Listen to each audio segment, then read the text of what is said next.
defensive effort right here. A chance then for them to eat up time on the clock. Now the Bucks showing some pressure on Chicago.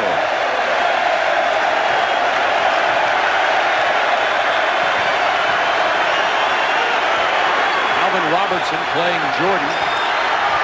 Jordan finding Grant for the jam. The reverse, same thing happened. The other man came over. That time Grant went to the basket. His turnabout, fair play. 45 seconds to go. What a beauty we have at the Bradley Center. Paxson with a near steal. Robertson has 38 on the night.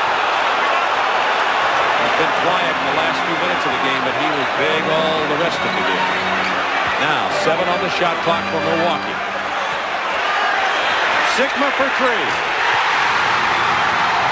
Listen to the crowd at the Bradley Center as Sigma hits the triple. The Bucks go up by 5. Timeout, Chicago with 25.9 seconds remaining.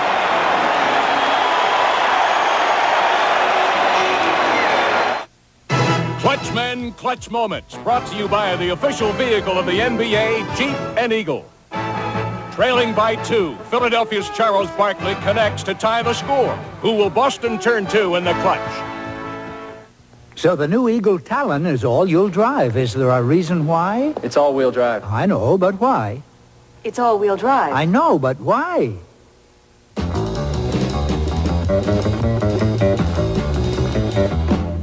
Did you know Eagle Talon is one of Automobile Magazine's top 10? Talon has won several prestigious automotive awards, so what's one more? Car and Driver's 10 Best.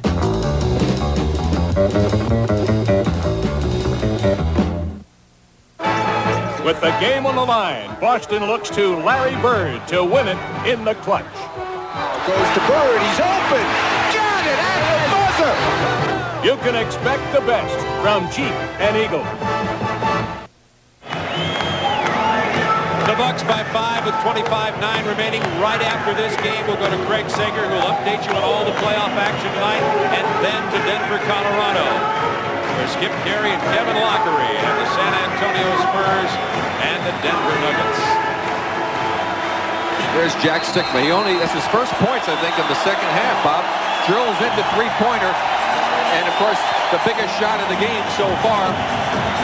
Now, Milwaukee must try to force Chicago to use as much time on the clock. They can't let them get that ball in there and just get an easy 2 points or an easy 3-point shot. Hopefully they'll put some defensive pressure on, make them use some time on the clock. Then the Bucks don't have to shoot the ball, and they'll put the ball in the hands of their best free throw shooters, forcing the Bulls to have to foul.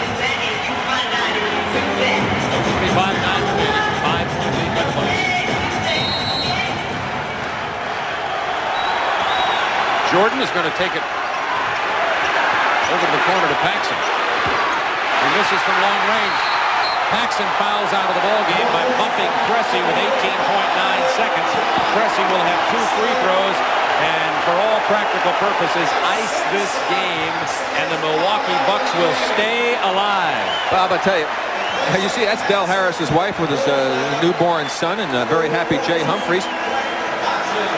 It'll take a minor miracle to win the game now for the Bulls, but it really, I think, is incredible that in 8 games this year, 5 regular season, 3 playoffs, the old third quarter has held up again.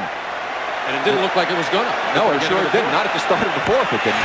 Chicago went but again, the Bucks made an adjustment, Bob. They came out and they played slow-down ball early. That killed them because the up-tempo game worked for them tonight. When they went back to the up-tempo game, they regained the lead, and now on the verge of staying alive here in the playoffs with their first win. It's been the 3 guards, Pierce, Pressey, and Robertson, but also Fred Roberts played big with 23.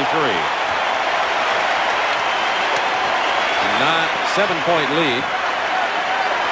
Pippen for 3.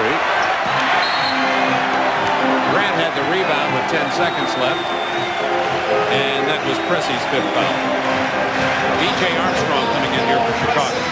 It'll be interesting to see what the Bucks do in game number 4. If Dell decides to go with the up-tempo game again, it's kind of like playing with a double-edged sword there, because you play that kind of game and you can get Michael in the open court situation. Of course, he responded with a big game. He got 48 points along with 9 rebounds. But the big factor was the job the inside guys did. They didn't let Chicago kill him inside. They did a great job on Cartwright and Grant.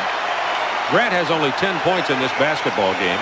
Cartwright has been practically a non-factor with only 7 points in the game. So the front line of Chicago, which had been really pounding Milwaukee, has not performed tonight with the exception of Pippen, who's only a rebound and an assist away from a triple-double again. 5 seconds. And the foul by B.J. Armstrong with 3 left. But this is a 6-point game. Milwaukee Bucks are going to stay alive and force a 4th game here at the Bradley Center on Thursday. Yeah, and I want to really compliment you on your fine planning, Bob, since you decided that we probably wouldn't be here for a Thursday night game, which we very well may be, and you have a room at the hotel in Chicago. That's very good. I'm in Chicago for the Milwaukee game. Yes, that's right. It's like overcoaching. It's over travel planning. San Antonio, Denver next. Skip Carey, Kevin Lockery. That game's at Denver. Skip staying in L.A. Of course, we might not be here, though. Still may be good. We have to watch and see what's happening in the other ball games. We'll, of course, continue to cover the playoffs, but we'll bring you the game that our considered judgment will be the most important and best game for you on Thursday night. That's it. The Bucks 119-112 over Chicago. Del Harris and his staff. You saw Mike Dunleavy and Matt Calvin. Frank Hamlin did a great job of preparing for the Chicago Bulls here tonight. The 1990 NBA playoffs on TNT are brought to you by Miller Genuine Draft. When things heat up in the NBA, tap into the cold. By Jeep and Eagle, the official vehicles of the NBA. And by Royal Caribbean. A Royal Caribbean cruise is lots of different vacations in one. Royal Caribbean, it's all here.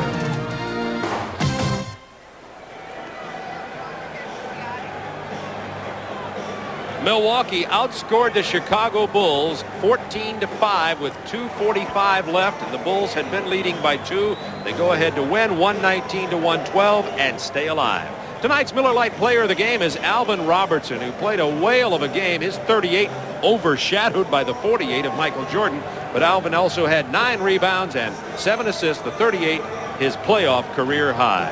On behalf of Miller Lite TNT, proud to donate $1,000 to the Multiple Sclerosis Foundation in the name of Alvin Robertson. Be sure to stay with TNT as NBA action continues. Game 2 next. San Antonio at Denver. For Rick Barry, this is Bob Neal from the Bradley Center in Milwaukee, Wisconsin.